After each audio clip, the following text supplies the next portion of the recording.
See down in Florida, obviously today, tomorrow, into Thursday. But by Friday and Saturday, we'll start to see that shift up to the north, and that's going to supply those really, really heavy rainfall amounts into the Carolinas. So for the Carolinas, the big story for us is going to be this rainfall. It's going to be all of this heavy rain moving in. Again, I don't expect severe weather, and I'm going to show you real quickly why I don't expect severe weather with this setup, because we're not going to see the warm air move in. So to see severe weather or tornadoes, we would have to get the warmer, humid air from the south to move up here. And this is a thunderstorm fuel or CAPE. So I'm going to go through time. I'll go through Friday, Saturday. You see how there's really no thunderstorm fuel getting up into the Piedmont of the Carolinas, a little bit on the coast. Again, and this is Saturday after Saturday evening into Sunday. It's still loading. Let me back up and show you the older data. You can see just not a lot there. There is a front right here. That's the one area we'd have to watch, but it looks like any tornado threat would be well off to the southeast on the coast. So coastal Carolina and North Carolina, coastal South and North Carolina, you're going to have to watch for isolated tornadoes, but inland areas, it's not as big a threat. So there's the system. We'll back this up real quickly. Let me show you the currents here. I'll throw everything back on currently, and we'll kind of show you. Let me turn off all of the model data so you don't have to be messing with that. Turn all that off real quick. There we go. So there's the system right now. You can see it. Let me turn that off. There it is, pushing to the north. We'll turn the tropical forecast back on real quickly. And you'll see there's the track and the forecast cone. That's where it's heading. It is going to cause a mess in Florida, and then up in the Carolinas, a soggy weekend. We can hold the rain. I don't expect widespread issues, but as the weekend goes on, we might start to see flooding issues and maybe even a few trees come down, because even though the winds aren't going to be high with this, we could see the ground loosen up and that wind eventually work over some of those trees. Of course, I will post more updates throughout the week. Another vlog coming up tonight. I will post updates on all my social media, so make sure you're following me there. Tell your friends to follow me as well. Keep you updated as we get through Ian. At WCNC Charlotte, we really want to make a difference. We have tools like Verify and Where's the Money to really listen to viewers and see what they're struggling with, whether that's trying to get money that you deserve or answering a question that's confusing you. We're not the experts, we're interviewing the experts. And that's why we want to bring it to you so you can see the facts, how we check them, and how we get the answer.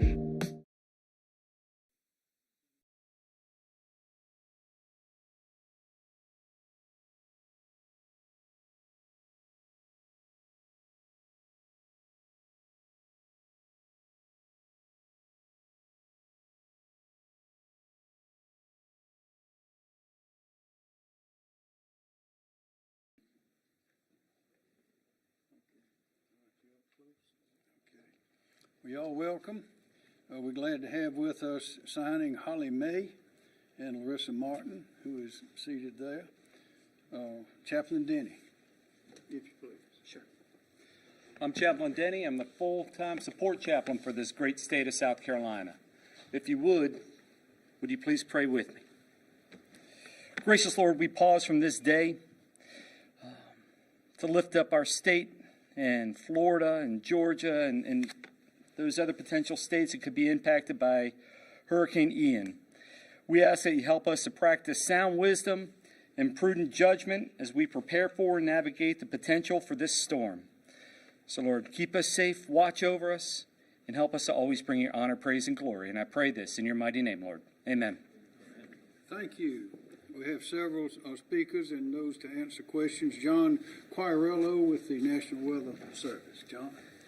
Thank you, Governor. Hello, everyone. I'm John Quirello with the National Weather Service. Ian will likely bring widespread impacts to the state of South Carolina, both coastal and inland, beginning Thursday and persisting into the weekend.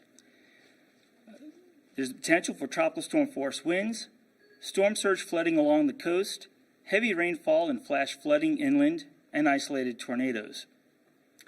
Ian is currently a Category 3 hurricane with wind speeds of 120 miles per hour.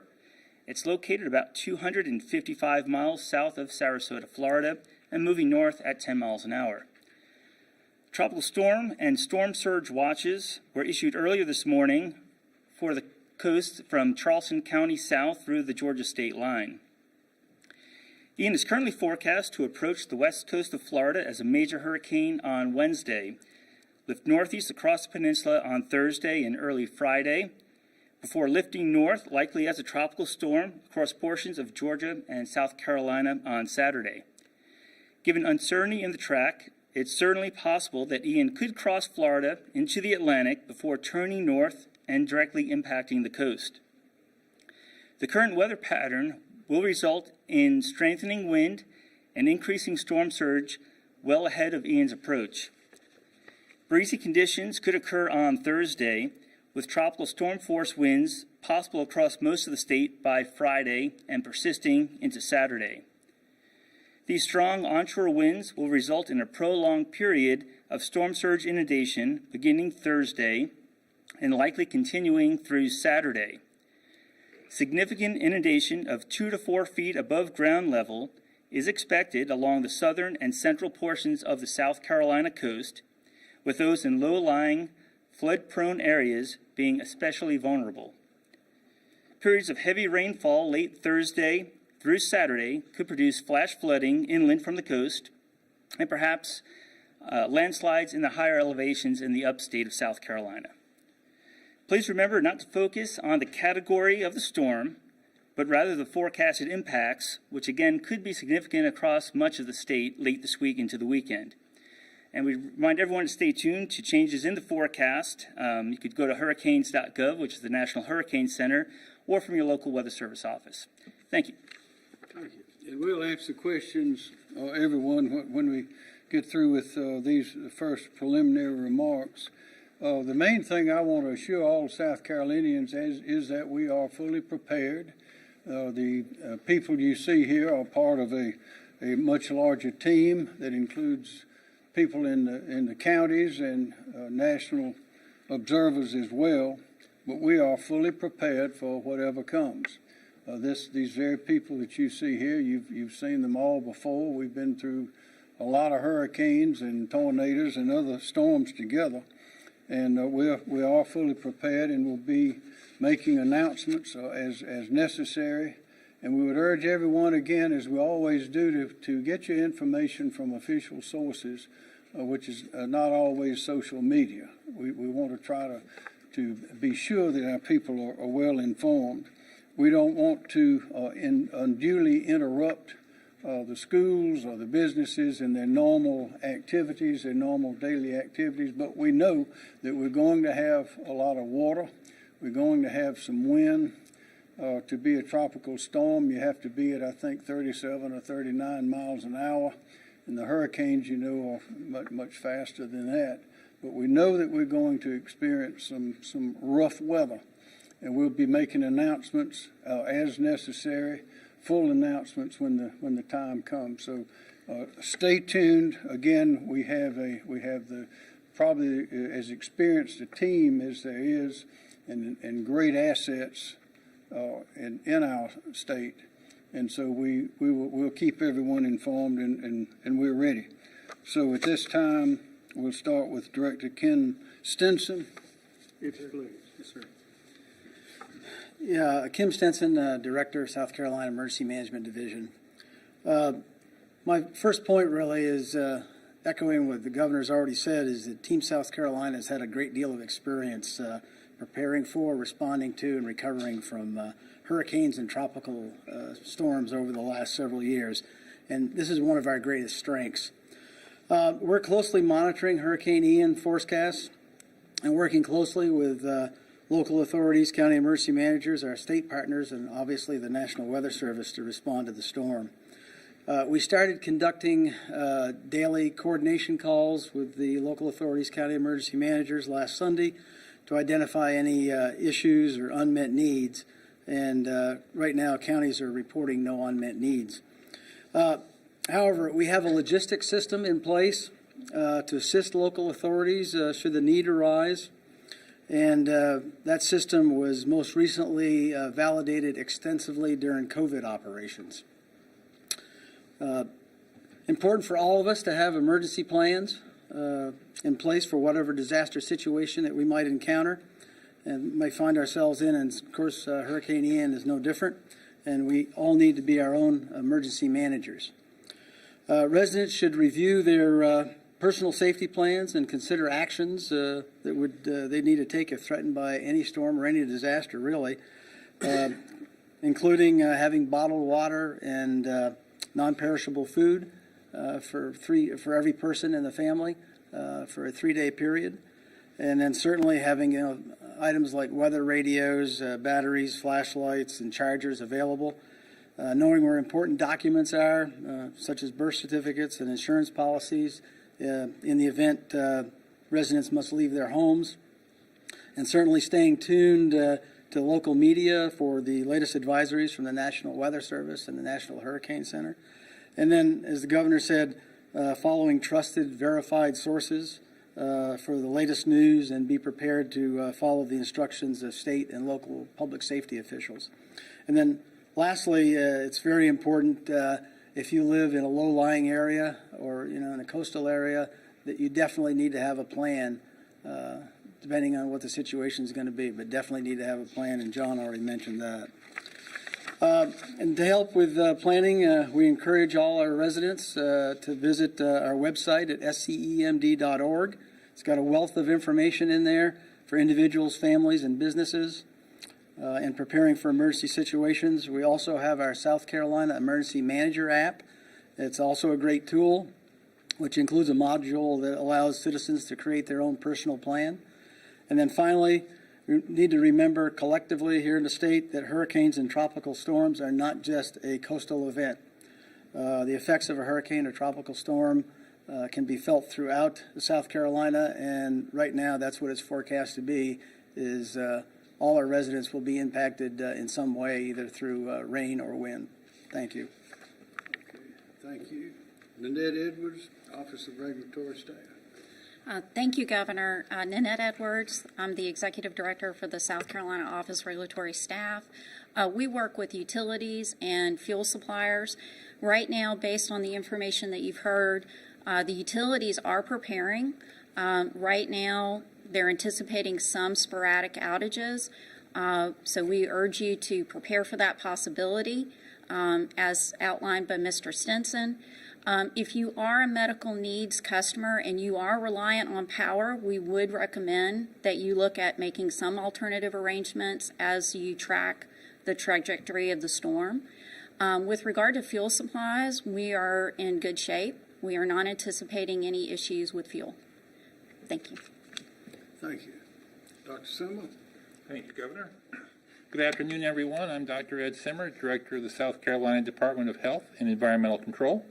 We are working with our healthcare facilities, dam owners, and drinking and wastewater systems across the state to ensure everyone is ready for this storm and that we minimize the impact on the people of South Carolina. Specific to dams, we are working together with other state agencies and local authorities and dam owners to make sure our dams are safe. We just put a news release out yesterday with some guidance for dam owners.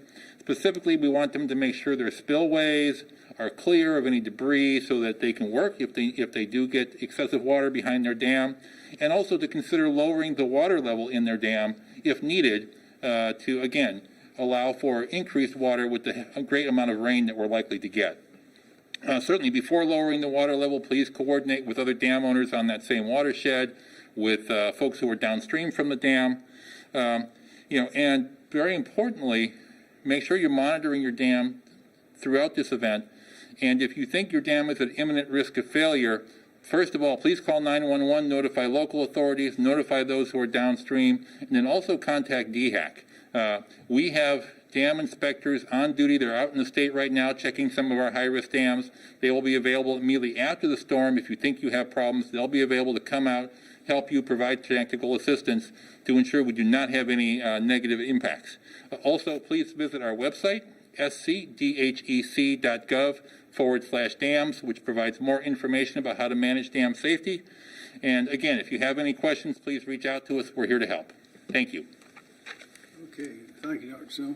Well, again, we urge everybody to think ahead and be prepared. The time to get ready is now. We don't know what's coming or when, but I'd remind everybody when we speak of a plan, that is, know if the hurricane arrives at your front door, You need to know ahead of time where you're going to go, when you're going to go, who's going to be there, what you're taking with you, where are your important papers, insurance policies, what do you do with your pets, your animals, what do you tell your relatives, all those kind of things. Take whatever medications you need. These are the things that you need to always be prepared in case of any sort of emergency. But here's one that may be coming to our doorstep. So, are there any questions from anyone here? Governor, are there any plans for the schools this coming Friday? Any closing of schools or anything? We are, of course, in contact with the Department of Education, but those decisions will all depend on what's happening. We have the people in the county areas that are in contact as well. But we've been in contact with Clemson and Carolina about the classes and activities. But everybody's watching now. We really don't know what is going to happen. But again, we need to be prepared and be watchful. Governor, have there been any plans made related to potential evacuations of low-lying areas near the coast? We haven't made well, the plans have already been made. You can find those on the website Mr. Stinson mentioned, to find your route, find how to get out of wherever you are, know the roads, and also remember, listen to the official sources. Don't follow those social media posts, because a lot of times they're in error. But those plans are ready. They have not been activated. We haven't started blocking roads or closing anything like that. We may not have to. I hope we don't have to. But those are the things that everyone needs to be prepared about. Governor, if the call is made to evacuate, when do you expect that call to be made? It'll be made when necessary. We don't know when that's going to be, because we still don't know exactly where the storm is, where it's coming, when it's going to get here. We know it is going to arrive.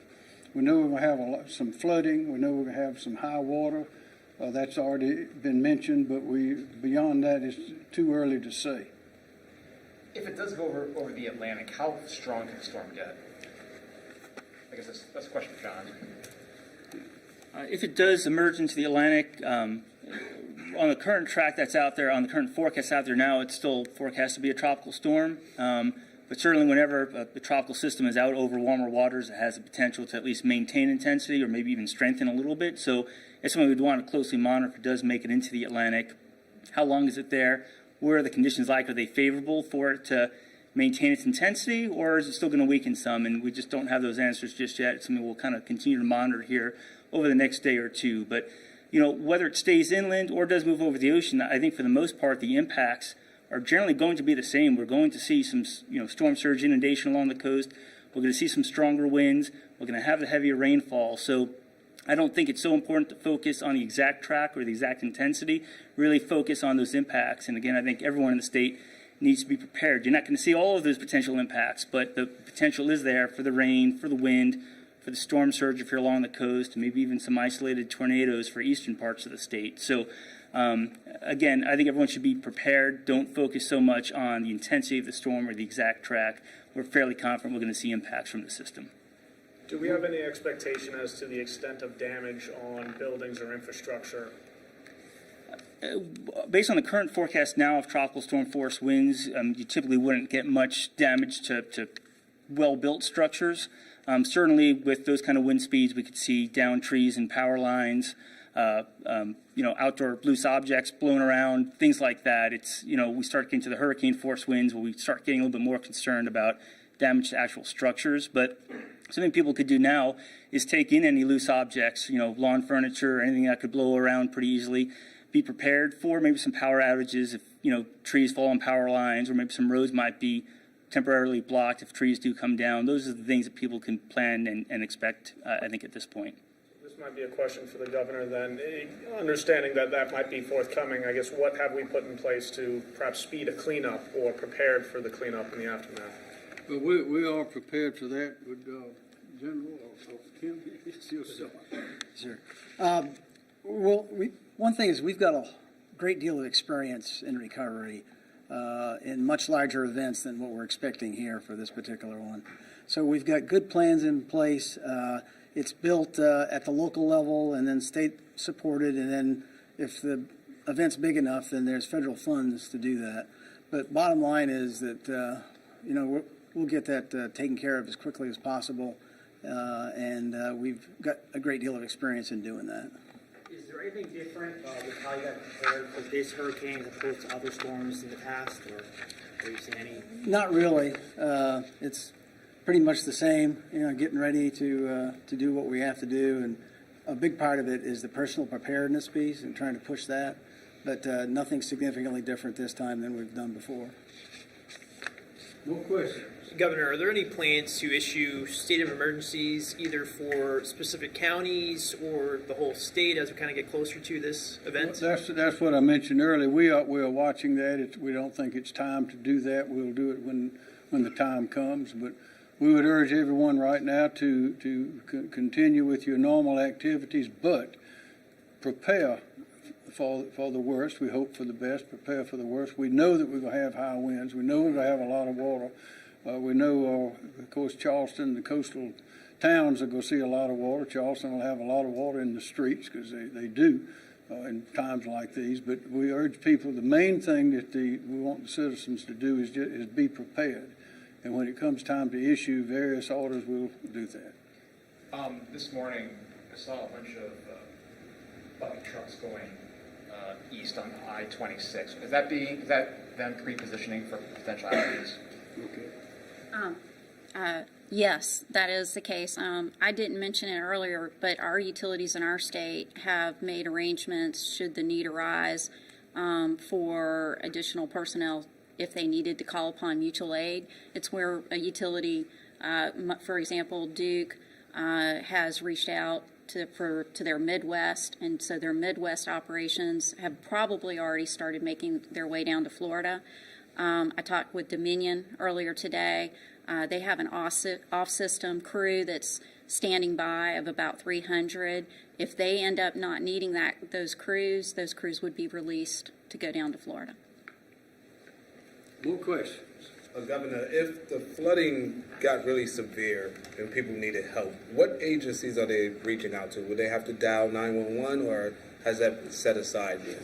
Certainly, if it's an emergency situation, 911 would be the way to go. Also, alerting their local county emergency manager that there's a situation. And part of what we have to do is build an intelligence picture, if you will, about where the problems are. So certainly, if they can report that. But generally, it'll start at the local level, and then we've got a number of state agencies that are involved in what we call mass care and ensuring people are taken care of if they have to leave their home for whatever reason. More questions? Are there going to be any shelters that will be open if people have to be evacuated to South Carolina? Right. Good question. Are you talking about evacuating to South Carolina? Yes. No, right now we don't have any plans to do that. Some of the local authorities are exploring possibilities of opening up shelters in their own area for people that might need shelter. But right now there's been no discussions about out-of-state sheltering. More questions? Is there a number that people can call if they do experience dam failures? What's the best way to get in touch with DHEC in that regard? Sure. If you just go to our website, scdatc.gov/dams, all that information is there. We also have a system where we've been automatically calling all of our dam owners and emailing them, and that information will be in those calls and emails as well. More questions? We already saw USC move up its football game for Thursday. Are you giving that same advice to Clemson and its college game day activities? Who's giving the advice? I mean, Clemson's We've had conversations with them, but as far as John, take away. Yeah, I can't speak specifically to any university, but I know the National Weather Service is in touch with our partners in county emergency management, and at most of the university have emergency management departments that we're in contact with, so they're certainly aware of the forecast. I'm not sure what decisions are being made, but they certainly should be aware of what we're expecting. Ultimately, it's up to them, is what you're saying? Yes, essentially, yes. What's the potential impact the storm will have in other areas across the state other than Charleston and the coastal areas? Yeah, that's a good point, and I think I want to stress we're not just expecting this to be, even though right now we have the tropical storm and the storm surge warnings for Charleston County south along the coast, we anticipate additional watches being issued in the next coming days as Ian gets a little bit closer. So I don't want the focus just to be on the coast for this storm. I think there's certainly the storm surge happens at the coast, and that's where that inundation is going to occur in flood-prone areas. Really, with anywhere from 3 to 8 inches of rainfall expected in about a 2-day period, it's very likely that we're going to see some flash flooding. And right now, that could occur anywhere in the state. It just depends where those heavier rain bands develop. So inland can certainly see that. The tropical storm force winds or equivalent winds can certainly be an issue for much of the state. And in fact, when you get winds like that in areas in the upstate with a higher elevation, sometimes you get an enhancement of the winds. You actually might get some stronger winds in the higher elevations than you do in other areas of the state. So that's why we really don't want anyone to think that the storm isn't maybe going to impact them. Everyone should be prepared in the event that these impacts do occur. How about tornadoes? Yeah, and the threat of tornadoes, thank you, Governor, is we think it's limited. That's probably out of all the potential impacts, the one we have the least concern with. Really, the focus for that would be isolated tornadoes, primarily across the eastern half of the state, and that looks to be maybe more Friday night into Saturday. And of course, tornadoes are concerning, but they tend to be a little bit more isolated, impact smaller areas. So that's something that we would issue, tornado warnings for as we see them developing on radar. And people should be aware of that, know what to do in the event you are under a tornado warning. Go to a safe spot in the lowest level of your home, away from windows and doors on the inside of the house. But that's the usual severe weather protocol that we have in the state. More questions? Thank you very much. Thank you.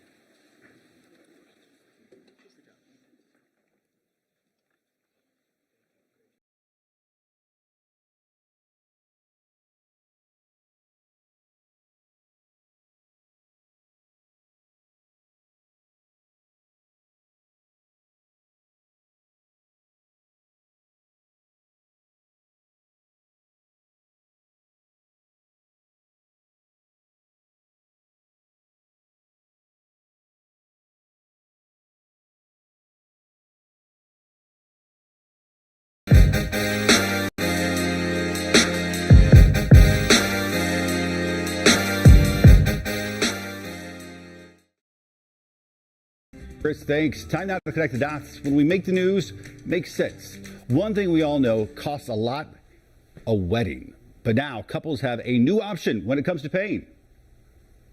You can now buy now, pay later when it comes to your wedding. Let's connect the dots. The average cost for a wedding last year was $28,000. That's according to the wedding registry and planning site, The Knot.